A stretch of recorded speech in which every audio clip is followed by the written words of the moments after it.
Welcome to Troopers Travels. We've arrived at Beverley.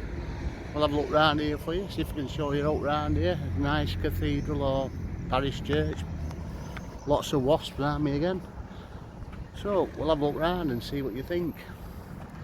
Might as well, it's a day off, innit? So welcome to Beverley. It's known for its stunning minster and historic buildings and of course the racecourse. However, I didn't get to the racecourse.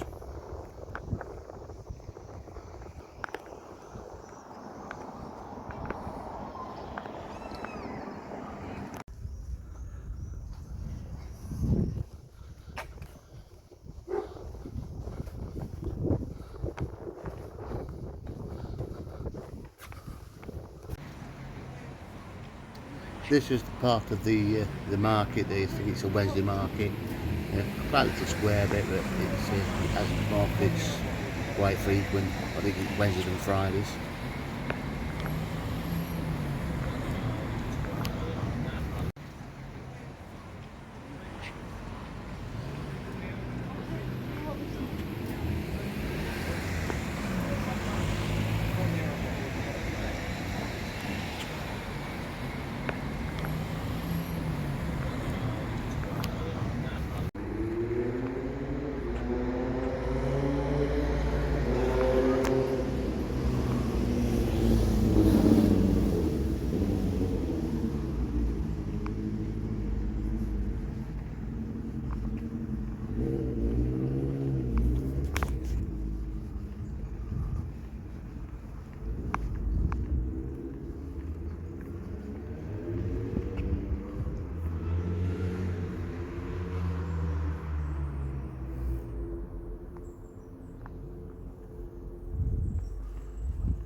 That's Beverley Minster up there.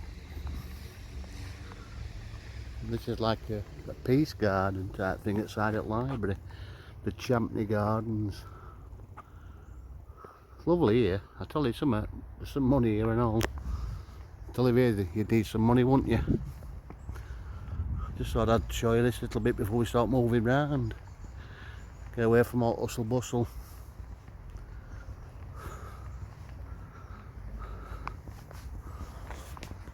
How nice is it? And it's a scorching day and all.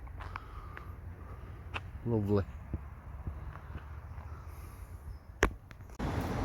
It's a very strange telephone box, isn't it? A white one.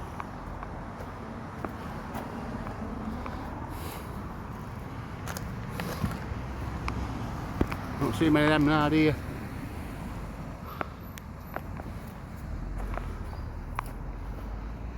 Beautiful here, very nice.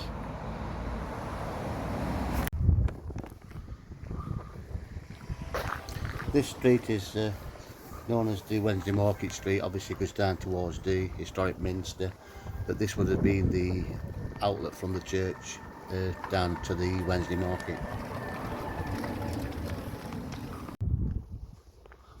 And these are the almshouses what were built, obviously for the sick and poor. Obviously it took a while to build, but it's still quite a bit of history for it there. And then we're heading towards the Beverley Minster now.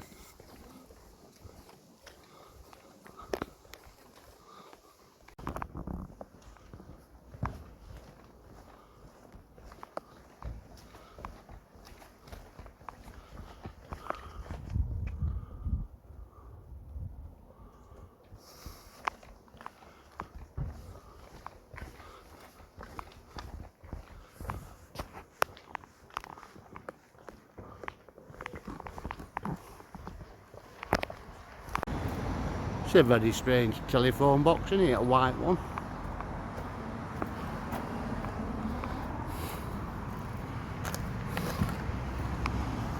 Don't see many of them now, do you?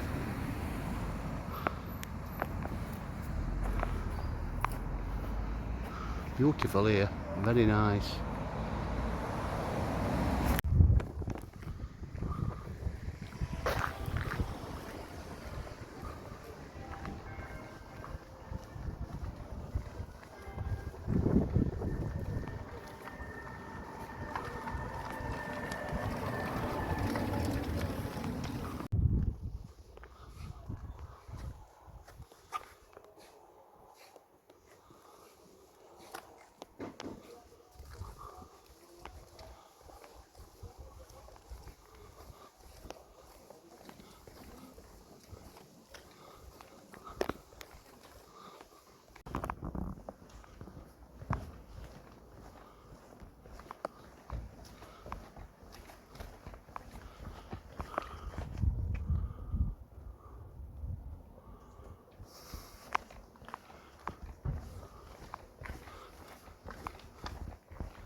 Right, let's take a look at the Gothic masterpiece of Beverley Minster, also known as the parish of St John, known as the largest parish church in England. Originally founded during the 8th century, the present minster was built between 1220 and 1425.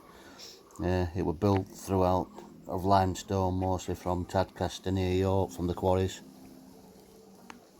The difference between, obviously, a Minster cathedral serves as the seat of a bishop, and a minster is an historic term of a large church associated with the monasteries and community of clergy.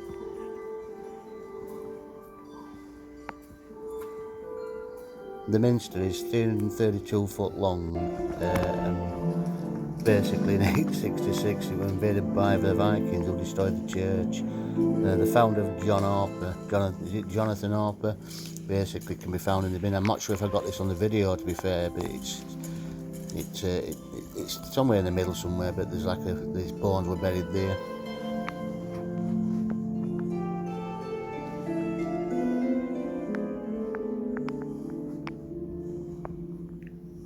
This is known as the choir entrance. There's lots of carvings in here. This dates back to something like that, around the 11th century, 10th century, but it's quite amazing. Look round, and the wind is amazing. Yeah, it's a beautiful place to visit if you get to, and it's free as well, but you can donate, like I say.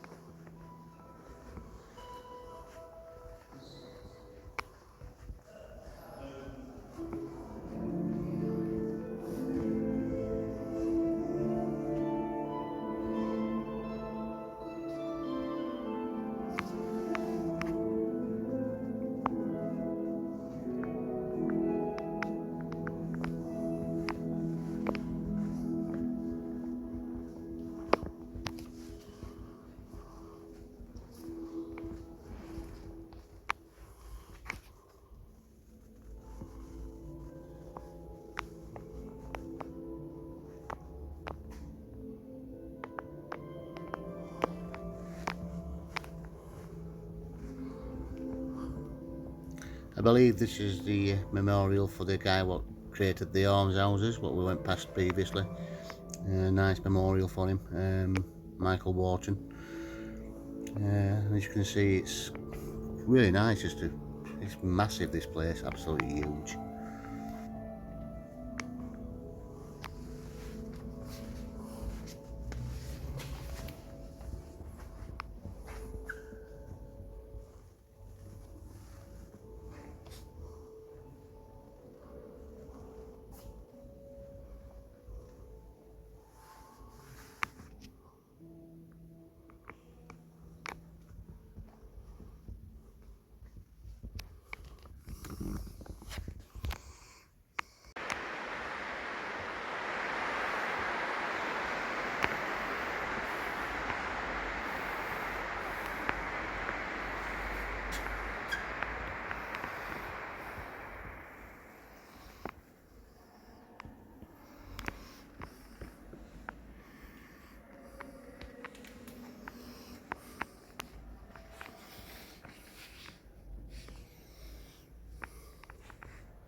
This is the tomb of Henry Percy, the 4th Earl of Northumberland. As you can see, it's a really old tomb, isn't it? He was an English aristocrat during the War of the Roses, born 1449 and died 28th of April 1489. His father was killed fighting for the Yorkists, later retained his title, and then obviously Richard III, he led that, but then failed to commit his troops. They were briefly imprisoned by Henry VII and restored to his position, however was murdered by the citizens of York during the revolt against Henry VII's taxation. So this is his actually tomb and chapel, but that's it. He was doing things for the king and they rebelled against him and murdered him.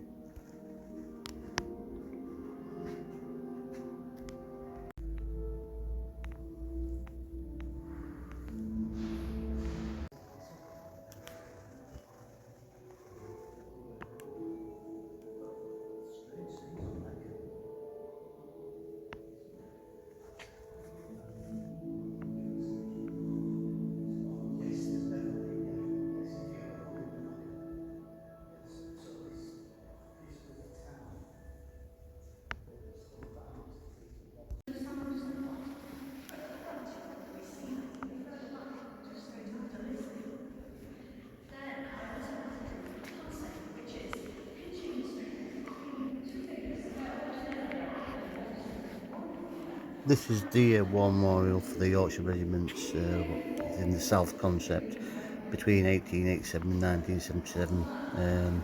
They died during World War One. That's what it's for, and designed by a similar to the Edward Confessor tomb in Westminster Abbey.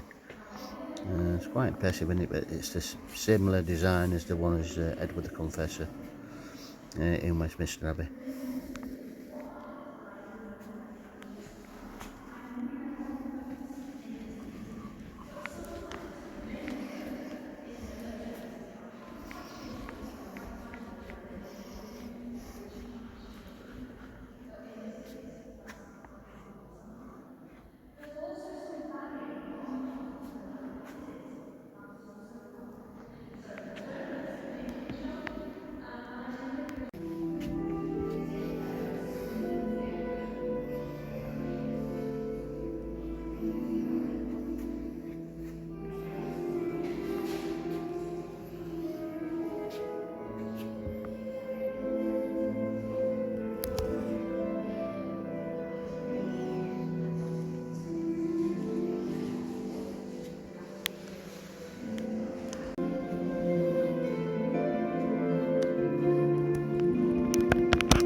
This is the principal tower door. Initially was the open door, but obviously we looked at the other eye door on the north gate at the other side onto Wednesday Market.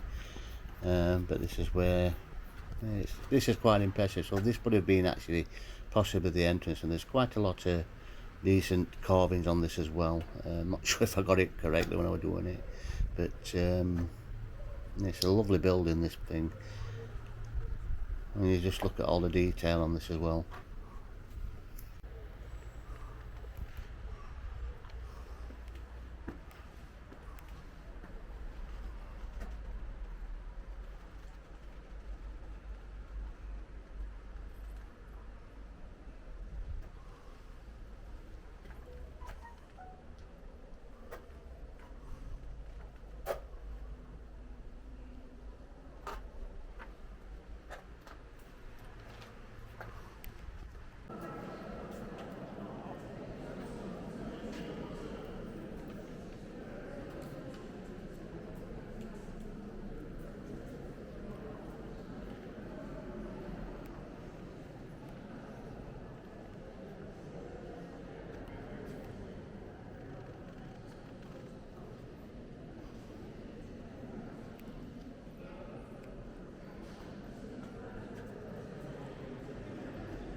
Oh yeah.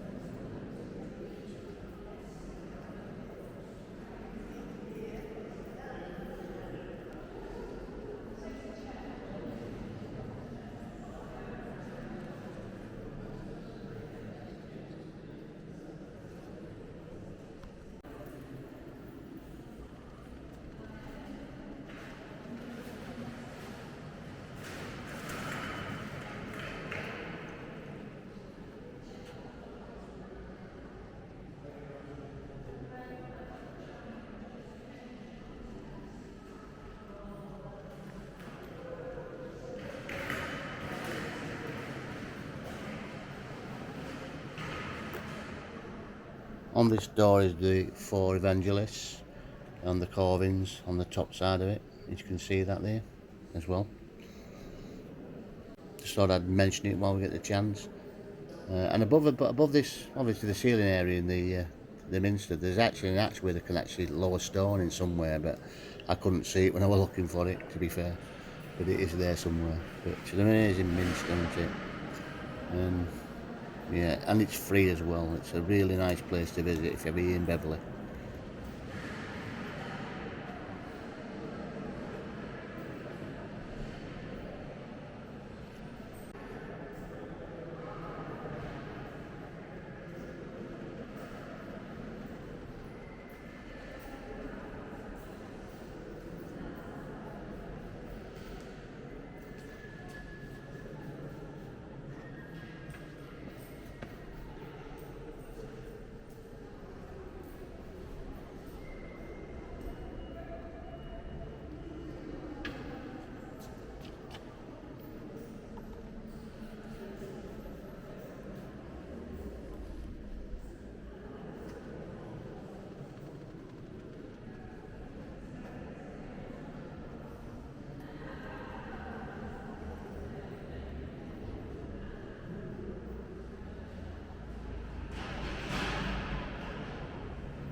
So that's Beverley Minster, a lovely place to visit. So if you do get the chance, please pay a visit and obviously give them a donation when you go in as well. And we'll have a look around now and see what else we can see. It's only a flying visit, but we'll have a see what we can see.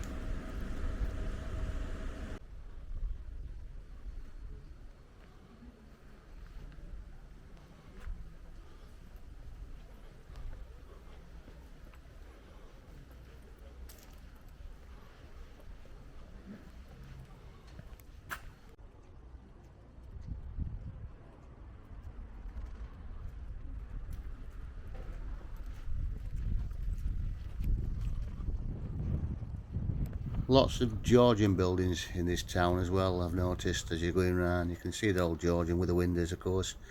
I'm no history buff, but I know what a Georgian window is. But yeah, it's a lovely place, this. Don't know what it costs to live here, but it will be quite expensive, I should imagine. But it looks lovely, and it's worth a visit.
The north bore of Beverley, also known as the Beverley Gate, is a 15th century gatehouse, once served as a fortified entrance into the town.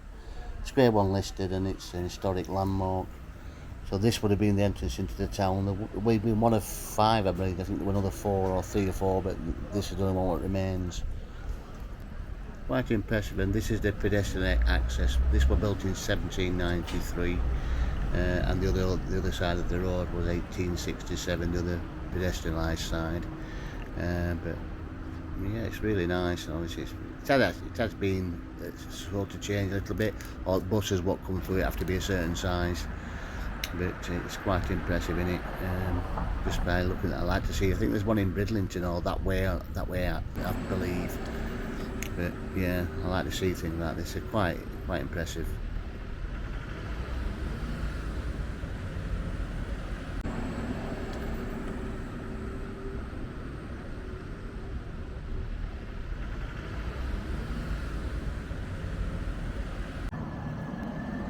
So this is the 1867 pedestrian route created or built. And the George on either side on it, you can tell just by looking at the windows. So there were 4 or 5 of these, but only one survives it, the one we're looking at now. The gate's purpose was to obviously close at night.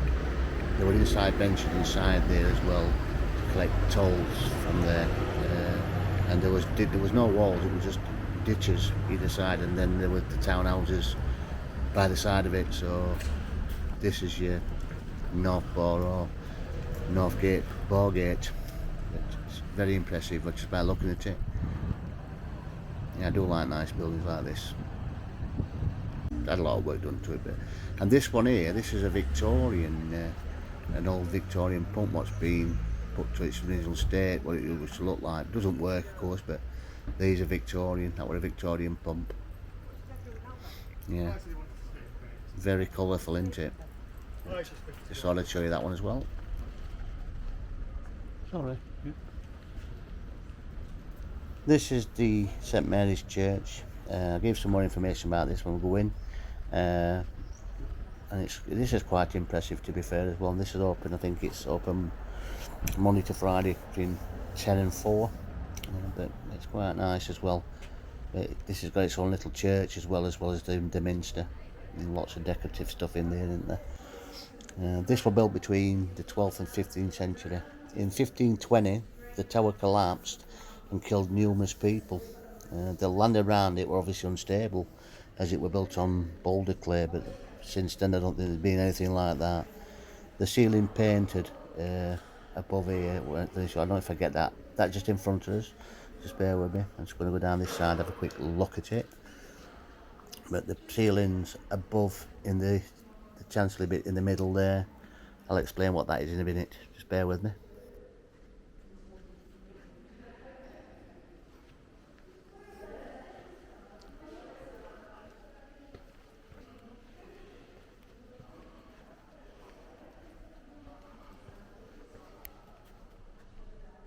So the ceiling above, obviously this depicts, it was painted in 1445 and depicts all the English kings up to that time.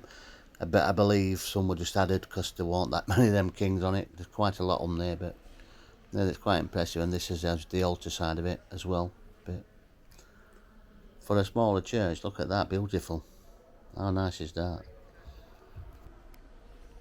The church is more than 400 years old and under construction, and St Mary's Church is the steepest. It's steeped in loads of stories, situated in the North Boar area within the turrets were lit to guide wayfarers safely across the Westwood, and today's visitors are also greeted by its elegant tower emerging from the trees. But yeah, it's quite impressive, isn't it? Also, there's parts in here where inspired Lewis Carroll's Alice in Wonderland. There's like a white bunny somewhere, but I've missed that. I couldn't find it when I was looking for it.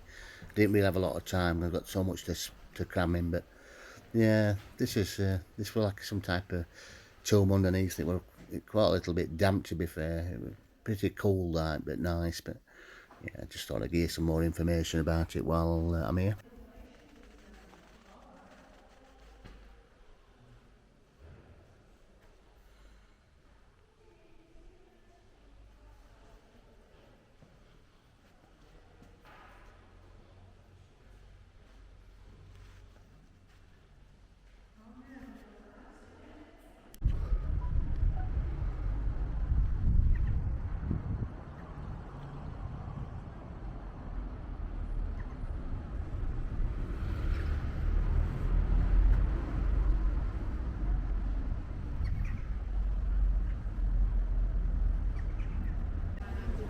Such a lovely town as well, Beverley, the market town. Lots of cafes and things, lots of people about. The high street's booming. I will be coming back again, probably to visit overnight and spend a bit of time, more time, so I can really explore it with more time on my hands. But plenty of shops and friendly people. Nice pies and all by Cookland. I did try to put them while I was here, but as you can see, a very nice town. Be nice for races, but I don't bet, I'll gamble. But like I said, it'd be nice to just stop overnight and maybe have a good nosy around and examine it a bit more. Lots of pubs as well.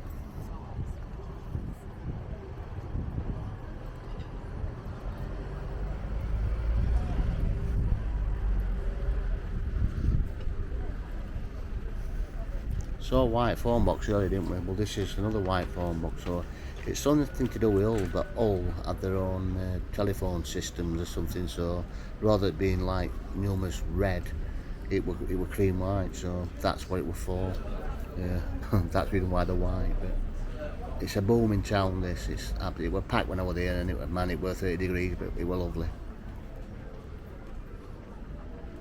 Anyway, on that note, I hope you've enjoyed this little jaunt round, a look round it anyway, and I hope you've enjoyed the pictures and the scenery. But thanks for watching, and please remember, if you can, subscribe, like, share and ring the bell notification, as I could do with a few more subscribers, and it's free, by the way. But thanks for watching, and I hope you've enjoyed it.